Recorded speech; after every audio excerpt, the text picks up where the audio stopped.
your chair with your back firmly against the back with your feet squarely on the floor and relaxing your shoulders.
Namo Amida Butsu.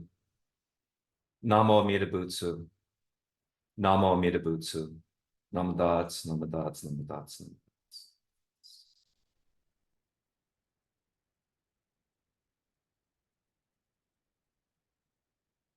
Before we go on to our chanting this evening, I would like to share an experience that I had here at the New York Buddhist Church. I'm very fortunate to have three ministers, assistants who have tokudo, which means that they've been ordained. And they're really interesting people with various background, retired art professor, retired musician. So all these different kinds of skills they have. And so for the New Year's Eve service, because we did a New Year's Day, the 11 o'clock service, then we did the New Year's Eve service, and then we did a traditional New Year's Day service. And we did a meditation service for New Year's Eve. And this was led by Reverend Isabel and Cheryl. And it was a wonderful experience because one of the things that we did is that we did the meditation, and it was so different. There was no Dharma talk. And one of the things that they did that maybe we can try maybe later on with this service is that they recited the Nembutsu. Now, for those that are familiar with our form of services in Jodo Shinshu, the Nishi school or the Western school, we don't recite the Nembutsu like they do in the Chinese tradition, where you say the Nembutsu and you say it as loud as you can. But we did that in the service twice on New Year's Eve, 16 times. And it was a very wonderful experience. So maybe in the future, we can incorporate that into our service here. So tonight we are going to be chanting the Juni Rai, which is on your PDF or on page 54. And we'll be chanting it a little quicker too.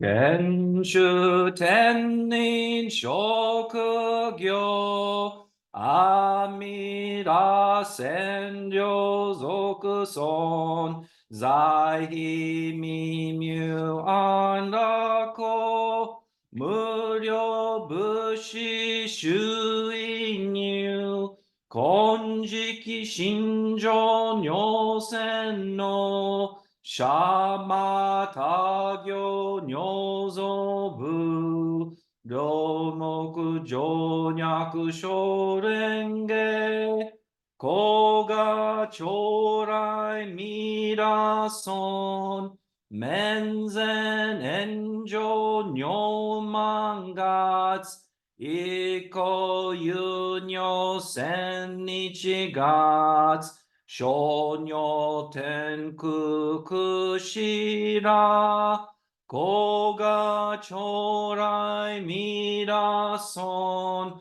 观音頂戴观中寿、主寿妙相諸言、のぼくげどまきょまん、こが将来みらそん、無び無く交渉語、習得強血女国、小差利益徳自在、子が将来みらそん、実法妙門菩薩衆、無料小魔上三段、一生修上願力中、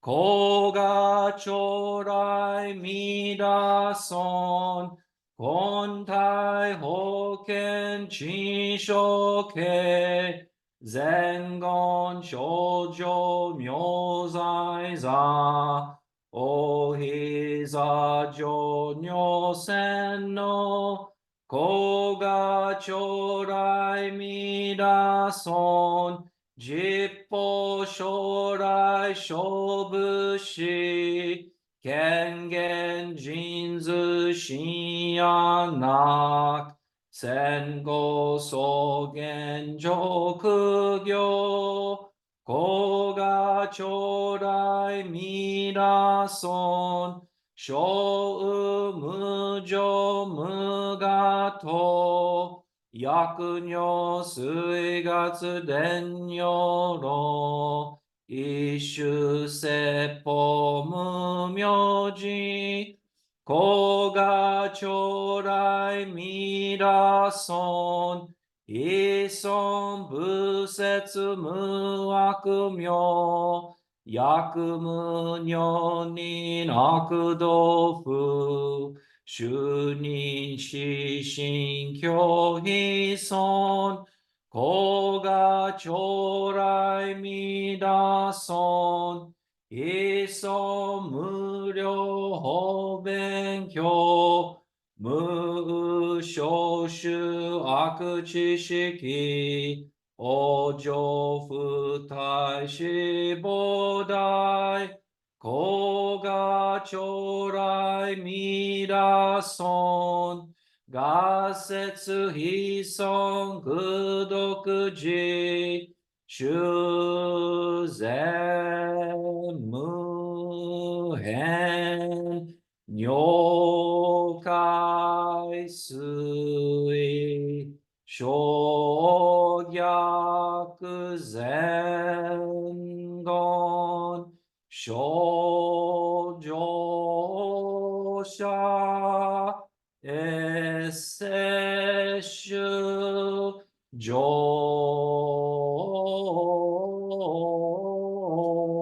小異語、なまんだ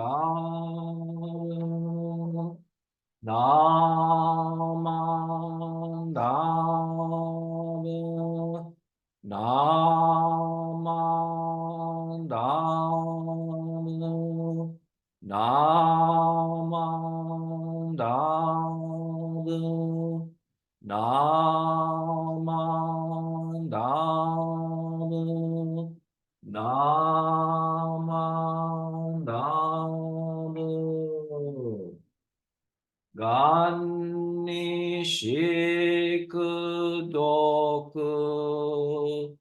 平等正祭、同発菩提心、往生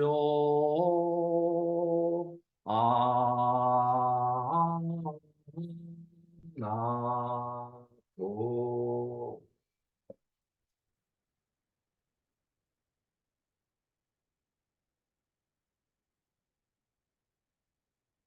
Namadots, namadots, namadots, namadots, namadots.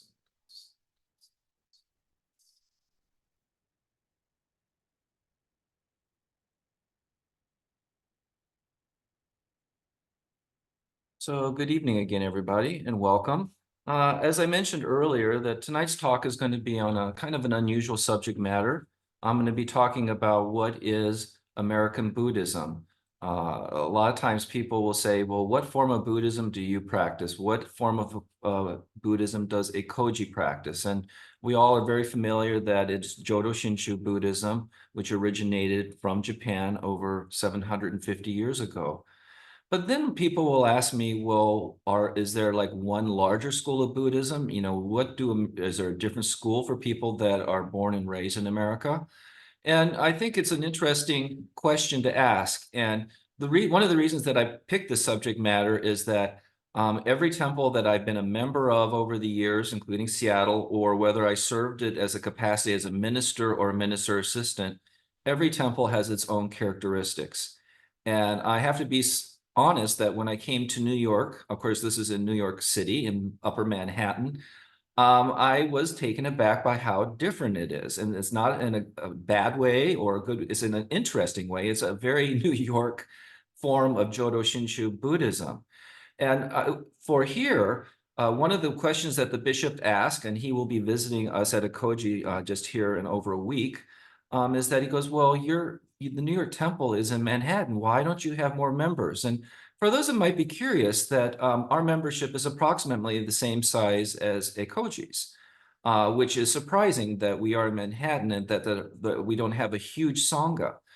And I think the reality is that because we are in Manhattan or New York City, every form of Buddhism that you can think of has a tradition here established. And so when somebody is looking for a Buddhist school, even if it's only speaking English, they've got dozens of opportunities in different communities. And so it's overwhelming for me to come as representing Jodo Shinshu and learning about all these different traditions. As you know, we are the niche here of the Western school. There are Higashi ministers that are here that don't have a Sangha that we interface with. Um, and so sometimes, since I live here in the main building, the doorbell will ring, and sometimes we'll have people that are asking questions. I've mentioned this group before. A few weeks ago, we had a gentleman that was from Malaysia who identified as a Chinese Pure Land Buddhist. And then I got a call from a woman that is a Tibetan nun. She's an American citizen and is studying in India. And she says, I'm visiting my parents in New York, and I would love to come see your temple. And I will talk to her about her and the experience that I had with her today, because I think having someone come into the temple that's from a different Buddhist denomination, she's ordained, she had her head shaved, and she had the robes. And for her impression coming in, she was like, wow, this building is really nice. And you've got kids in Sunday school, all these things that pop up that we take kind of for granted in our BCA temples came through in her excitement about seeing the New York church, which I'll bring up at the closer to the end of my discussion today. Now, as I said, I'll talk about this because we did study this. Part of my process of becoming a minister for the Buddhist Churches of America is that I went and got a master's of Buddhist study at the Institute of Buddhism, which is our seminary that is located in Berkeley in the Jodo Shinshu Center. And so because this is a part of the Graduate Theologian Union, we would lots of times have students that were from non-Buddhist backgrounds. We were the only non-Geo-Christian school in the consortium. So, so people that would come would have very interesting questions about what Buddhism is in the United States. So we did have a class that talked about how do you categorize Buddhism in the United States. Many of you know that this year, 2024, the BCA, our head organization, the Buddhist Churches of America, is celebrating 125 years in the continental United States, and the Jodo Shinshu history in Hawaii is older than that. When I told that to this nun today, she was shocked to hear that at the turn of coming out of the Victorian era, that there was an established form of Buddhism and temples sprouting up at the beginning of the century. As I've mentioned before, I know Seattle was founded in 1901. The Fresno Betsuin was founded in 1901. And I think So the 1901 was this huge explosion for the growth of this brand new form of Buddhism in the United States, which would eventually, as an organization, call themselves the Buddhist Churches of America. Now, what has happened is what I'm going to talk about the traditional. They consider that there are three types of understanding of what American Buddhism is. And before I go into the detail, I'll tell you that not everybody agrees with these definitions because they are broken down basically by ethnicity or by people with European American backgrounds. And so I think that in the modern context, some of these ideas that were formulated over 30 years ago have been questioned. And I think for us as Jodo Shinshu Buddhists, and for us that were not born and raised in the temple, some of these questions will, or some of these questions, not curiosities, will come out stronger. So it says that first of all, the term that they used in the textbook that I had from 20 years ago at the Institute of Buddhist Studies, so this is probably not the most current version, but they define American Buddhism as all Buddhist groups within the United States, including Asian American groups, which were born into the faith, who comprise the largest percentage of Buddhists in the country. Now, I think for us that are involved with our temples, whether it's Ekoji or Seattle, we are very aware that our tradition comes from asking our Issei founders coming and asking for ministers or monks to come from Japan so they could teach their children about Jodo Shinshu. So that idea makes sense, and that even today, even after 125 years, even though we have some, like the Tibetans, obviously probably the most famous Buddhist in the world is the Dalai Lama, but still in the United States, ethnically, it's the people that are brought from Asia that are still the largest demographic. Now, I found this interesting. I kind of was geeking out with these stats because a lot of times when we talk about how many Buddhists are there in America, and of course there are people that have done research on this, and they said that in 2012, they estimated that 1.2 million people identify as Buddhists in the United States. And for us that are at BCA, 40% of those people live in Southern California. Interesting, isn't it? And for those that might not be aware, we have several districts in the Buddhist Churches of America. Unfortunately, the Eastern District is the smallest, and by far the largest is the Southern District, which is LA, and covering those areas. So they have more temples within a 20-mile radius in LA than we have in the whole East Coast. And then the other part, in honor for those of again, one of the things that people might not know is that we are the Buddhist Churches of America. We are a district, but Canada and Hawaii are separate districts. They have their own administration, they have their own ministers association, and their own bishops. And so in a nod to Hawaii, they said that that's the most populous. In the state of Hawaii, 8% of the Hawaiians, or people that live in Hawaii, identify as Buddhists, which is not surprising. And probably, I would say a significant number of those would be people are from a Jodo Shinshu background. Now, this is where we start getting into the controversy. So here's these three magic groups that the academics created about 30 years ago. And then hopefully in the discussion group, we'll talk about whether we think that this is still relevant. So they said the oldest and largest group are the immigration Buddhists, quote unquote, or the ethnic Buddhism, quote unquote. And these are groups that came with immigrants to the United States, and that their descendants still remain predominantly involved with these organizations. And to point out, it's not only Jodo Shinshu, there are other schools that they talk about the Theravadan tradition. They also talk about the Chinese immigration and their form of Buddhism that preceded the Japanese form by over 20 years. So here we have the idea is that, okay, here, and we can talk about this, is that they're already calling them immigrant or ethnic Buddhism. Now, Dr. Mitchell, who is one of the staff at the Institute of Buddhist Studies, who's going to be the new dean, he said that, well, when you're talking about an ethnic church, like look at all of us on the screen right now. Not everyone is Japanese American, and I think most of us identify as Shin Buddhist. And so what does that mean? And I think where you can start seeing that idea of, if it's an ethnic church or an immigrant church starts to unravel.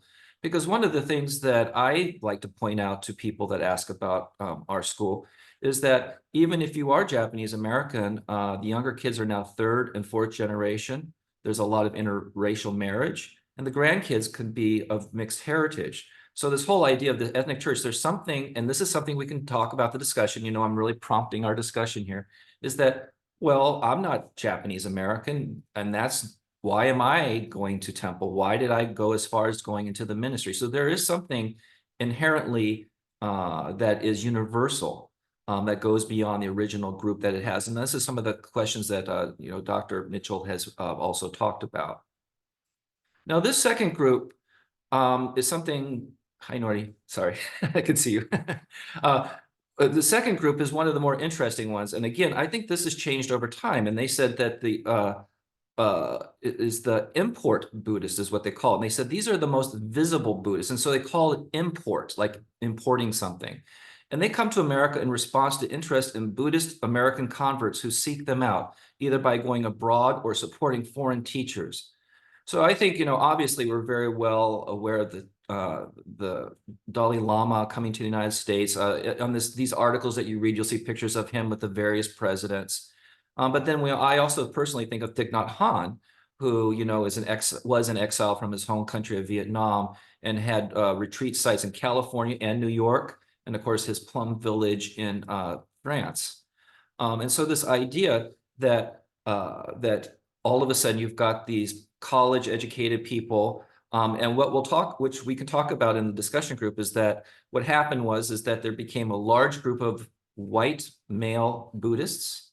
And then in recent years, there's been criticism of that. It's like, okay, is the face of Buddhism? Why is it when you have these magazines like Tricycle? And I'm not picking on them specifically, but all these articles are written by usually Caucasian males or professors. And then, so you go from the immigration temples to then you have these people that are bringing teachers in, which I think is a fascinating idea. Now, obviously, Thich Nhat Hanh, he's got a community and he has trained people. So his institution is going on without him and with Native American born or Canadian or French born citizens. And so this idea of, well, what is that? Is that once that person is no longer there, that their tradition does continue with them. Addressing the idea of trying to incorporate more people of color, more women. This is one of the main issues that we have that with Lion's Roar, is that their focus is that they are trying to address these portions of our society, which is 50% of the population and persons of color. Actually, this is an interesting issue. This is the September issue. And the cover article is Women of Wisdom and Practices Discovering Wisdom Within the Sacred Feminine. And so if you look at this magazine, you'll see that the authors are people of color, meaning that, we have people from Asian descents, African American descents, and others. I'm pleased to say that our bishop is now on the board of this publication, which is incredible. And so we are starting to see more representation of our denomination of Buddhism in here, which is very important.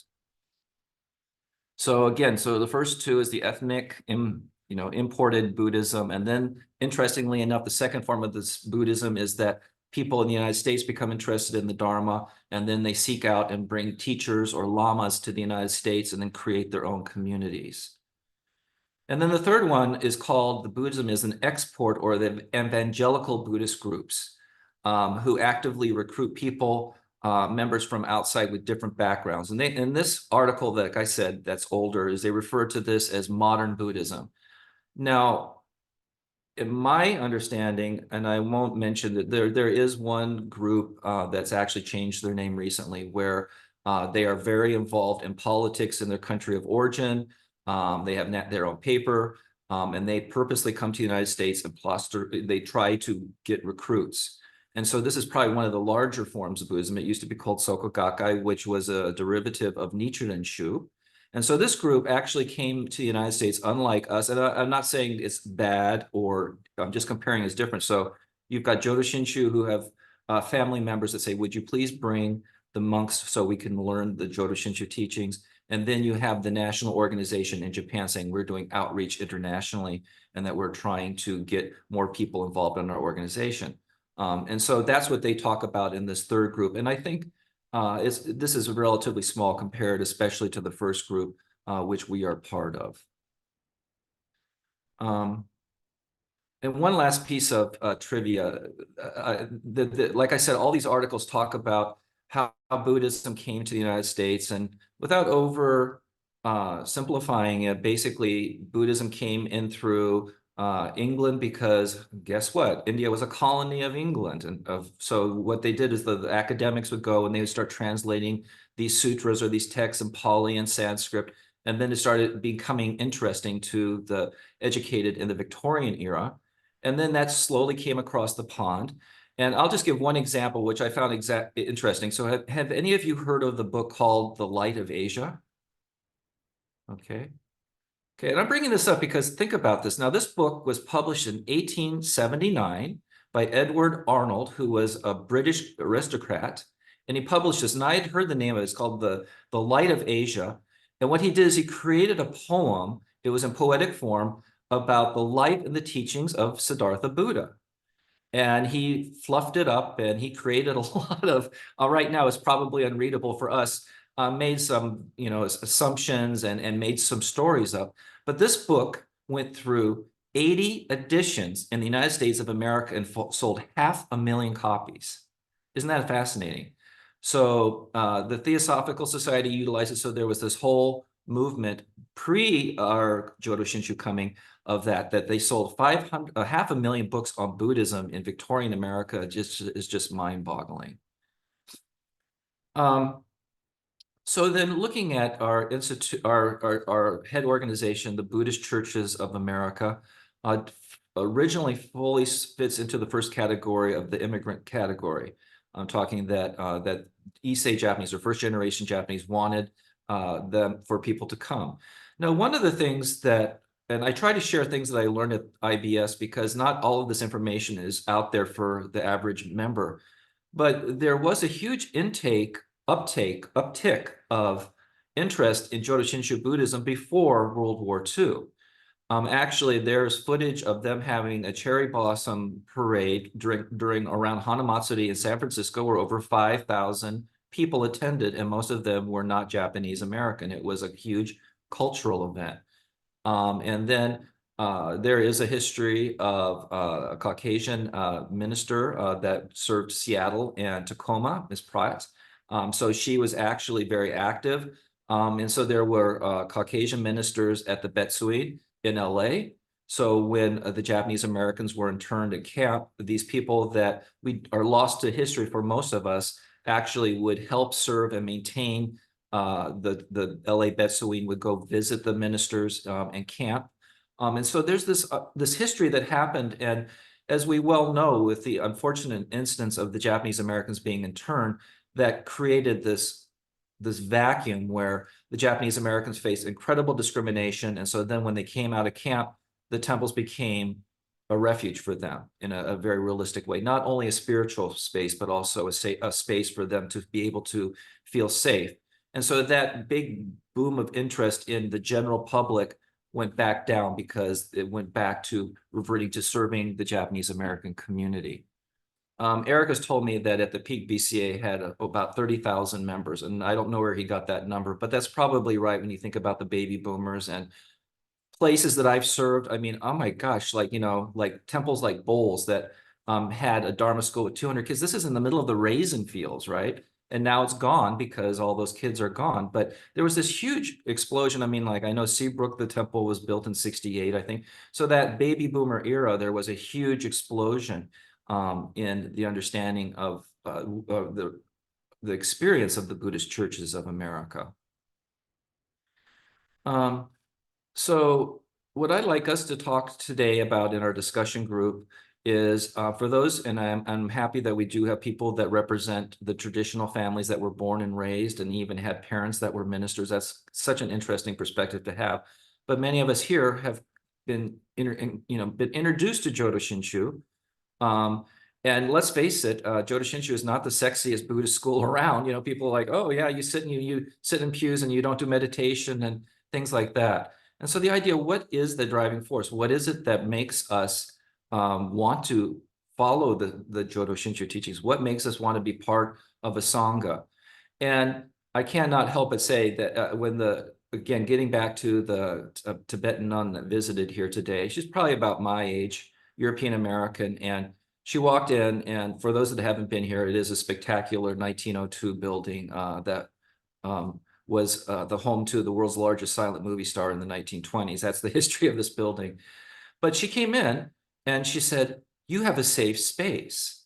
She says, "Oh," and she thought that the entranceway was the New York Buddhist Church, which is simply an entranceway with a fireplace and some seats. And so we sat down and we talked. And then I said, "Would you like to see the sanctuary, what we call the Hondo, right?" And so I took her in there, and she got very emotional because she says, "There's Buddhism here in New York." And like the monk that or the person I told you that was from Indonesia, she got down and did her prostrations in front of the statue and was asking the questions. But from her being someone like myself, that this is her ministry is something new that she did. I think she said she was a financial advisor. I think she was a big business person before. And she says, "You mean that you've got a Sunday school that you call Dharma school? Do you mean," she says, "how can you have this space? All of these things that we kind of take for granted, not now with the fire in Seattle, we do not take things for granted, but the structure at that, I think for me, it was really inspiring because she's saying like the Dharma is succeeding. She says, because of my understanding is the Dharma is getting less and less people. And here, this whole building, your position here is to help share the Dharma with those in New York. And I pointed out virtually obviously that we do that. And so the idea of, and she says, well, this is what she said, kind of to tie it up in an interesting, she says, well, maybe this is what American Buddhism is. It's not this abstract academic thing where you've got your magazine or you go online and you take courses. But she says it's this organic thing that started with the Japanese people in the 1938 that founded this temple. And then they have the evolution where now it is what it is and everything is done in English. And so the idea of what American Buddhism and what is the essence of the Dharma that keeps bringing us back is something that I would like us to talk about. And in this conversation, I know not all of you have had the opportunity of being at Ekoji in person, but Ekoji is a fantastic example of a temple that is not a traditional temple. And without going into a lot of details, Reverend Suji, when he founded Ekoji, definitely did not want it to be like a West Coast temple. And he created certain things and left out certain things. And I think that, here it is, and it's still thriving and still evolving after all these years after Reverend Suji is no longer with us, shows the strength of his vision of wanting the Dharma to be present in Washington, D.C., of course, but then also internationally or wherever, whoever can come in online. And one of the things that if we could talk about, if you want to, is that I thought it was fascinating because like Reverend Suji didn't want a women's association. He did not want a BWA. He did have a Dharma school, which was very important and still very important, but he didn't have a junior YBA. He didn't have a YBA. And when I was the residential minister 10 years ago, I was so happy that the youth group formed themselves. The president's daughter decided to help form this group. And so we did field trips and we went to Seabrook for their Obondori. And the reason I'm bringing this up is that idea, even though I think Reverend Suji would have found it interesting that organically, Ekoji, their youth said, we want to have a group. And I'm very happy to report right now it's really rebounded and has over 10, 15 kids now and trying to find that formulation. But again, I had service here and on New Year's Day, there was Antu, one of those kids from that group who continues her Buddhist path. And it was so wonderful to see her. And I show her off to the Sangha every time I get, because I've had several of the younger people from Ekoji come here. It's like, look, here is a Buddhist leader that is under 30 years old or in their early 30s. And so the idea is that with Ekoji being there in presence, that what happened 10 years ago continues on, and that they're going to continue that Dharma in the future. So today, talking about American Buddhism, I always have told people that we're in the middle of it. I don't think that we can say what American Buddhism is, and that maybe 300 years from now, if there is an America, I don't want to be pessimistic, but then they'll look back at the history book and say, oh, well, look at this, that Buddhism came in 1895, and then in 2055 or whatever, it'll be very interesting, and I'm happy that we're all part of it. Okay, so if everybody could please join me in a group reading. If you could join me in reading the homage, which is on page number 2 of the Red Book or on your PDF.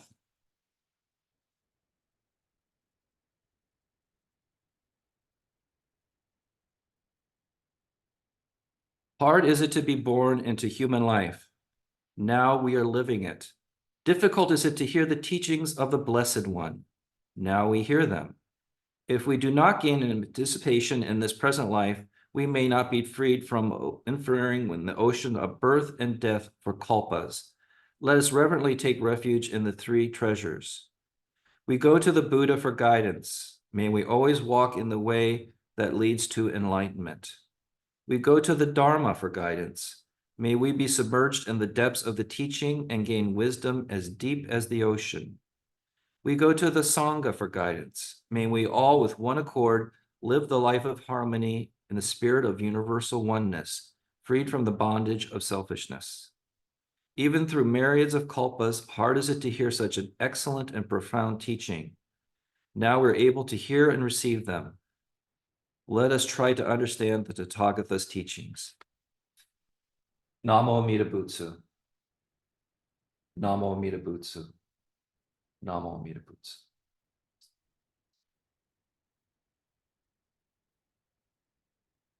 So if you could just join me in a few seconds of silent meditation, and then we'll go into the discussion group, please. So please sit back, relax your arms, your shoulders.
Namo Amida Butsu. Namo Amida Butsu. Namo Amida Butsu.